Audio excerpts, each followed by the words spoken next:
హైదరాబాద్ లో కన్సల్టేషన్ మరియు 3,500 రూపాయల colour Doppler test Avis hospitals లో ఉచితంగా పొందండి.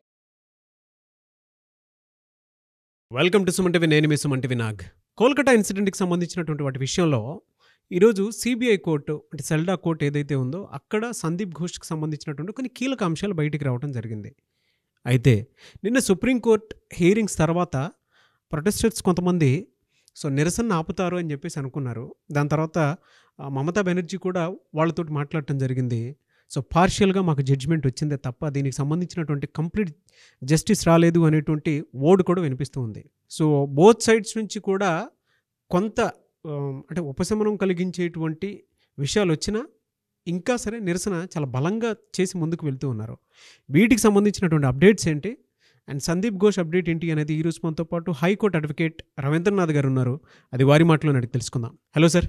హాయ్ అండి నాగరాజ్ గారు. ఈ రోజు కనుక మనం చూస్తే అండి సెల్డా కోర్టు అసలు ఏం చెప్పింది? అయితే సెల్డా కోర్టు విషయం ముందుకు వెళ్లే ముందు ఈ నిరసనకారులకి మమతా బెనర్జీకి మధ్య ఈ విషయం టాపిక్ తీసుకొని మనం సెల్డా కోర్టుకి వెళ్దామండి. Okay sir. అంటే ఇది ఇంపార్టెంట్ పాయింట్ యాక్చువల్గా.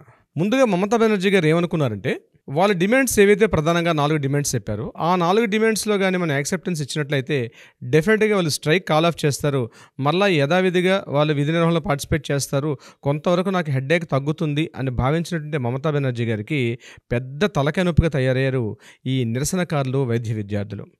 ముందు వీళ్ళు ఏం చేశారంటే మా డిమాండ్స్లో ఏ ఒక్కటి నెరవేర్చినా మేము స్ట్రైక్ కాల్ ఆఫ్ చేస్తామన్నటువంటి చెప్పినటువంటి ఈ నిరసనకారులు, ధర్నాలో పాల్గొనేటువంటి ఈ జూనియర్ డాక్టర్లు ఏదైతే మమతా బెనర్జీ గారు గవర్నమెంట్తో మొన్న 15th నాడు జరిగేటువంటి మమతా బెనర్జీ గారితో చర్చల తర్వాత బయటకు వచ్చి వీళ్ళకన్నా ముందు నిరసనకారుల కన్నా ముందే మీ డిమాండ్స్లో 99% నేను యాక్సెప్ట్ చేస్తున్నాను, అదేవిధంగా సిపిని తొలగిస్తున్నాను, వైద్యాధికారులు కూడా నేను 3 మీరు అడిగారు అందులో 2 అధికారులను తొలగిస్తున్నాను, అట్ ద సేమ్ టైం మీరు ఏదైతే వైద్య ప్రమాణాలు పాటిస్తూ భద్రత ఎక్కడైతే హాస్పిటల్స్లో భద్రత కల్పించమని మీరు కోరారో వాటికి కూడా ఇమీడియట్గా యాక్షన్ తీసుకొస్తాను, అందుకని తొందరగా మీరు జాయిన్ అవ్వమని చెప్పి మమతా బెనర్జీ గారు అనౌన్స్మెంట్ చేశారు.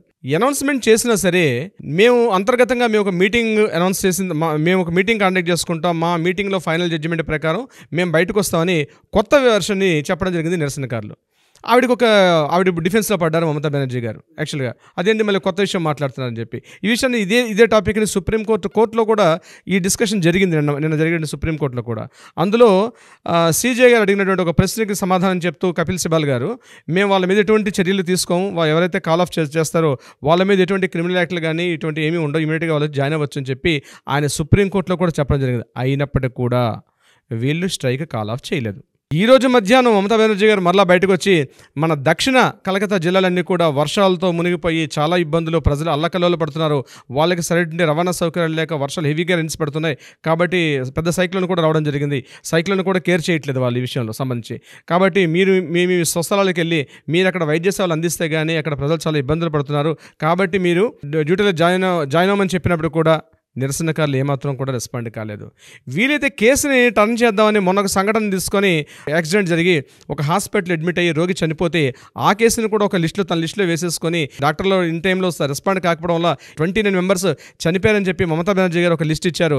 ఆ లిస్టులో కేవలం మీ యొక్క వైఫల్యం అంటే మీరు డ్యూటీలో లేకపోవడం జరిగిందని చెప్పి ఆ చనిపోయిన ప్రతి వ్యక్తి కూడా 2 లక్షల రూపాయలు ఎక్స్గ్రేష్ ఇవ్వడం కోసమే మమతా బెనర్జీ కూడా ప్రకటించారు. అయితే ఇక్కడ కథ ఏంటంటే ఆ చిన్న విషయం మీకు చెప్తాను.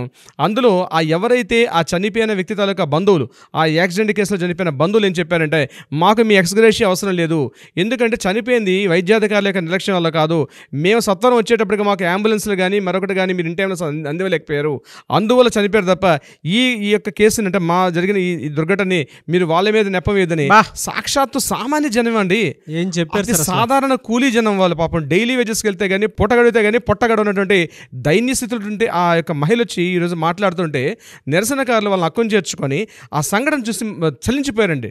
అంటే ఇంత ప్రజల మద్దతు ఉంటుందా అన్న విషయానికి మమతా బెనర్జీకి తను ఏం చేయాలో దిక్కుతోచిన పరిస్థితిలో ఈరోజు మరలా ఏం చేశారంటే ఈరోజు మరలా మన ఎవరైతే సిఎస్ పంత్ గారు ఉన్నారో, మనోజ్ పంత్ గారు ఉన్నారో మళ్ళీ నిరసనకారులు ఉత్తరం రాసి మరలా చర్చలకి రండి, ఈరోజు ఈవినింగ్ 6:30కి మనం పార్టిసిపేట్ చేద్దామని చెప్పి వీళ్ళు ఒక ఇన్విటేషన్ లెటర్ పంపించారు. దానికి మరలా 6:30 మీరు 30 మంది వచ్చినా మేము యాక్సెప్ట్ చేస్తాం, తొందరగా రండి అని చెప్పి ఈరోజు 6:30కి ఇప్పుడు బహుశా ఇన్వైట్ చేశారు. ఈరోజు ఈవినింగ్ 6:30కి బహుశా వాళ్ళకి వీళ్ళకి మధ్యలో మరలా మీటింగ్ ఉండొచ్చు. ఆ మీటింగ్లో మరి మమతా బెనర్జీ గారు పార్టిసిపేట్ చేస్తారా, లేదా ఓన్లీ వైద్యాధికారులు, ప్రభుత్వ అధికారులు, ఈ జూనియర్ డాక్టర్స్ వరకే పార్టిసిపేట్ చేస్తారన్నది మరికొద్ది నిమిషాల్లో మనకు తెలిసే అవకాశం ఉంటుంది. బట్ ఏదేమైనప్పటికీ కూడా నిరసనకారులు ముఖ్యంగా హాస్పిటల్స్లో భద్రతా ప్రమాణాలు సరైన చర్యలు తీసుకోవాలి. అదేవిధంగా గ్రీవెన్స్ హౌసెస్ ఏర్పాటు చేయాలి. మాకు అక్కడ ఎక్కడైతే హాస్పిటల్ ఉంటాయో అదేవిధంగా ప్రత్యేక సెల్స్ ఏర్పాటు చేయాలి. మేము ఏం జరిగినా సరే ఇమీడియట్గా పోస్ట్ యాక్ట్ ప్రకారం ఇమీడియట్గా కంప్లైంట్ చేసుకునే కంప్లైంట్ సెల్స్ కానీ గ్రీవెన్స్ హౌస్లు మాకు ఏర్పాటు చేస్తేనే మేము ఇమీడియట్గా మేము రెస్పాండ్ కాగలుగుతాం. కాబట్టి ముందు మీరు ఆ చర్యలు చేపట్టండి, అప్పుడైతే మేము దిగొస్తామని చెప్పడం జరిగింది. బట్ ఏదేమైనప్పుడు కూడా మళ్ళీ ఎగైన్ మరో 2వ విడత చర్చలు కూడా మళ్ళీ సిద్ధపడ్డారు. ప్రభుత్వం కూడా మళ్ళీ డైలమాలు పడింది. ఈ విషయం ఏం చేస్తారన్నది మరికొద్ది గంటల్లో మనకు తెలిసే అవకాశం ఉంటుంది నాగరాజు గారు దీనికి సంబంధించి నిరసనకారులకి.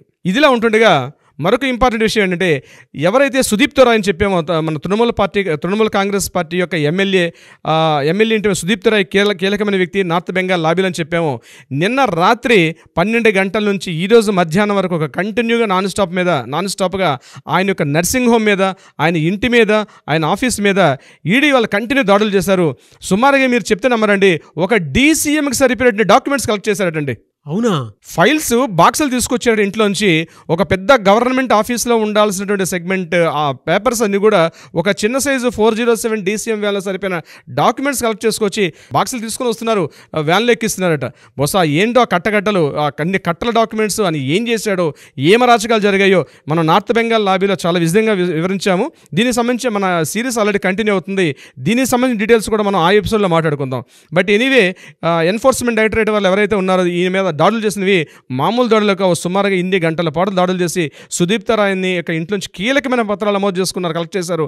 మరి సిబిఐ వాళ్ళు ఇవన్నీ కలెక్ట్ చేసి అవి ఫైలింగ్ చేయడానికి ఎన్నాళ్ళు పడుతుందో అదంతా అదొక పెద్ద మిస్టరీగా ఉంది నాగరాజు గారు. దీనికి సంబంధించి మరొక కీలకమైన విషయం ఏంటంటే, మీరు అడిగిన 2వ ప్రశ్నకు సమాధానంగా నిన్న సెల్డా కోర్టులో అటు సందీప్ ఘోష్, అభిజిత్ మండల్ ఎవరైతే తలా పోలీస్ స్టేషన్లో ఉన్నటువంటి SHO అతనికి at the same time CBI వాళ్ళు ఇతన్ని ప్రవేశపెట్టారు. వీళ్ళిద్దరిని కూడా మ్యాజిస్ట్రేట్ గారి ముందర. మ్యాజిస్ట్రేట్ దేబశిష్ డే అని, he is a nice person, very gentleman, చాలా అనుభవమైన వ్యక్తి. అయితే దేబశిష్ డే గారు ఒకే ప్రశ్న సూటిగా వేశారు మ్యాజిస్ట్రేట్ గారు. ఈ కేసు ఏదైతే ఉందో ఆగస్టు 9వ జరిగిన సంఘటన సంబంధించి వీళ్ళకు ప్రత్యక్షంగా అందులో వీళ్ళకి ప్రమేయం ఉందా అని ఒక ప్రశ్న వేశారు. సిబిఐ వాళ్ళు నీళ్లు నలుపుకుంటూ దాటవేసే ప్రయత్నం చేశారు, సరైన సమాధానం చెప్పలే. అట్లా కంటిన్యూగా ఒకే క్వశ్చన్ని 7 times రిపీట్ చేసుకుంటూ వేశారు. అప్పుడు సిబిఐ వారు చెప్పే సమాధానం యాస్టిజ్గా చెప్పారు.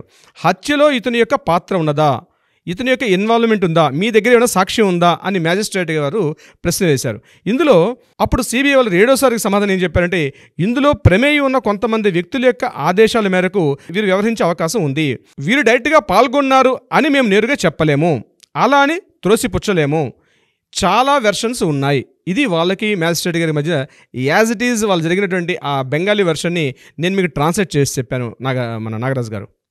మార్నింగ్ బిఆర్ సింగ్ హాస్పిటల్లో అటు సందీప్ ఘోష్ని at the same Abhijit Mandal వీళ్ళిద్దరిని కూడా అక్కడ మెడికల్ టెస్టులు చేసి కోర్టు తీసుకొచ్చారు. అయితే ఇక్కడ కోర్టులో ఒక ఇంట్రెస్టింగ్ ఒక పాయింట్ జరిగింది. ఏమిటంటే, చాలా రోజుల తర్వాత అంటే ఆగస్టు 9 తర్వాత, బహుశా ఆగస్టు 8 బిఫోర్ అభిజిత్ మండలికి సందీప్ ఘోష్, ఎందుకంటే ఈ యొక్క హాస్పిటల్ తలా పోలీస్ స్టేషన్ పరిధిలో వస్తుంది. ఈ తలా పోలీస్ స్టేషన్కి ఉన్నటువంటి SHO ఎవరు? అభిజిత్ మండల్. మనం గతంలో అభిజిత్ మండల్ మీద ఒక ప్రత్యేక వీడియో కూడా మనం చేసాం. అయితే ఈరోజు ఇద్దరు ముఖాముఖి కూర్చోవలసిన పరిస్థితి వచ్చింది. ముఖాముఖి ఒకరినొకరు చూసుకున్నారు. ఎవరు? సందీప్ ఘోష్, అభిజిత్ మండల్ ఇద్దరు ఫేస్ టు ఫేస్ చూసుకున్నారు. వారి ఫేసులను కూడా ముఖ్యంగా సిబిఐ ఆఫీసర్లు వీళ్ళందరూ కూడా, ఎందుకంటే ఇంటరాగేషన్ చేసేటప్పుడు ఆయనకి వేరే ఇంటరాగేషన్ చేశారు, ఈయనకి వేరే రూమ్ ఇంటరాగేషన్ చేశారు. మొత్తానికి ఇద్దరు ఉన్నారని తెలుసు, బట్ ఏం చెప్తుందో తెలియదు కదా వాళ్ళకి. బట్ ఏం జరిగిందంటే, ఈరోజు కోర్టులో ఒకరికొకరు ముఖాముఖి చూసుకునే అవకాశం దొరికింది. At the same time judge panel మీద దేబశిష్ డే గారు కూడా దీన్ని అబ్జర్వ్ చేస్తూ కూర్చున్నారు, ఏం జరుగుతుందని చెప్పేసి.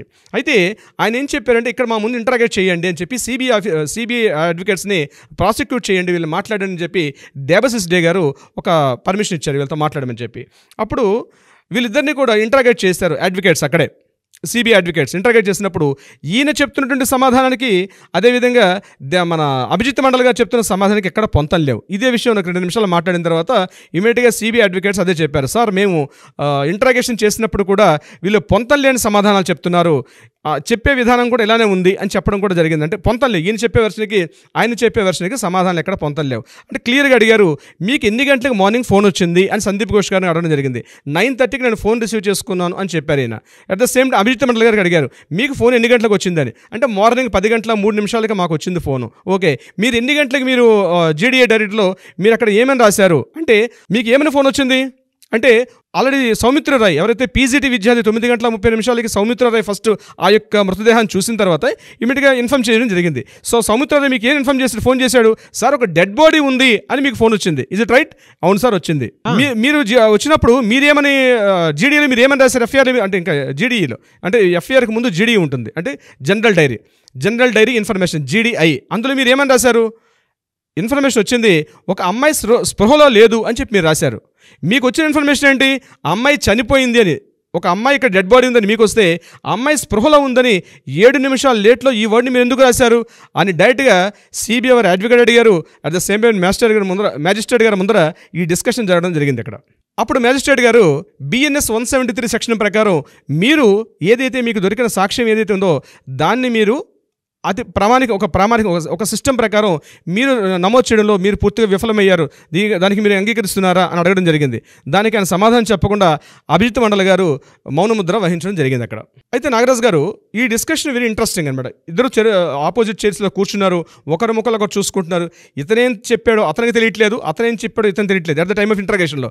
బట్ ముఖాముఖి అయిన తర్వాత వాళ్ళు ఎక్స్ప్రెస్ అయ్యే విధానాన్ని పూర్తిగా రికార్డ్ చేశారు.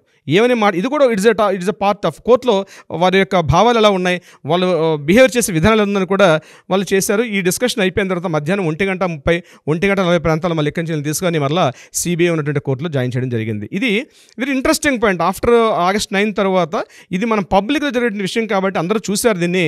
చాలా ఇంట్రెస్టింగ్ పాయింట్ నాగరాజ్ గారు. అయితే ఇందులో మనకు తెలిసింది ఏంటంటే ఇది గ్యాంగ్ రేప్ కాదు అన్న విషయాన్ని వీళ్ళు ధృవీకరించారు. కొంతవరకు సిబిఐ వాళ్ళకి అక్కడ మ్యాజిస్ట్రేట్ గారు అడిగారు, ఇది గ్యాంగ్ రేపా సింగిల్గా జరిగిందా సంజయ్ రాయ్ మీద అంటే ఇది గ్యాంగ్ రేప్ అయ్యే అవకాశం లేదు, సింగిల్గా జరిగింది అన్నటువంటి ఒక విషయాన్ని అయితే వాళ్ళు తెలియపరచడం జరిగింది. అయితే ఈ మధ్యకాలం మనకు వస్తున్న ఊహాగానాలు ఏవైతే ఉన్నాయో ఇది గ్యాంగ్ రేప్ కానీ చాలా మీడియాలో చాలామంది చెప్పడం జరిగింది. దాన్ని కట్ చేస్తూ ఈరోజు సిబిఐ వారు డైరెక్ట్గా కోర్టులోనే అందరి ముందే మాట్లాడిన విషయం బహుశా గ్యాంగ్ రేప్ కాదు సింగిల్గా జరిగింది అన్న విషయం అయితే కొంతవరకు కన్ఫర్మేషన్ చేశారు. బట్ మేము ఇంకా సాక్ష్యాలని దాన్ని పరిశీలించే పనిలో ఉన్నాం కాబట్టి అతి తొందరలోనే దాన్ని కూడా రివీల్ చేస్తామని చెప్పి సిబిఐ వారి నుంచి చెప్పడం కూడా జరిగింది దీనికి సంబంధించి. సో ఇది యాక్చువల్గా ఒక ఇంట్రెస్టింగ్ పాయింట్. దీన్ని మనం కూర్చొని నెరేట్ చేయగలిగితే మన రెండు విషయాలు తెలిసాయి. ఒకటి ఏంటంటే అభిజిత్ మండలు వచ్చిన ఇన్ఫర్మేషన్ని తారుమారు చేయడం, సాక్ష్యాలను ఎవిడెన్స్ని తారుమారు చేసే విశేషం కనిపిస్తోంది. నెంబర్ 2 అంతకుముందే సందీప్ ఘోష్కి విషయం తెలిసింది.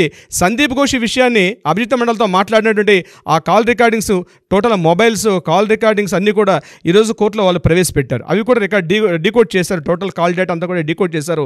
దీనిలో సందీప్ ఘోష్ క్లియర్గా ముందుగా అభిజిత్ మండల్తో మాట్లాడినటువంటి ఇన్ఫర్మేషన్ కూడా ముందు మనకు తెలిసింది. So this is a very important note.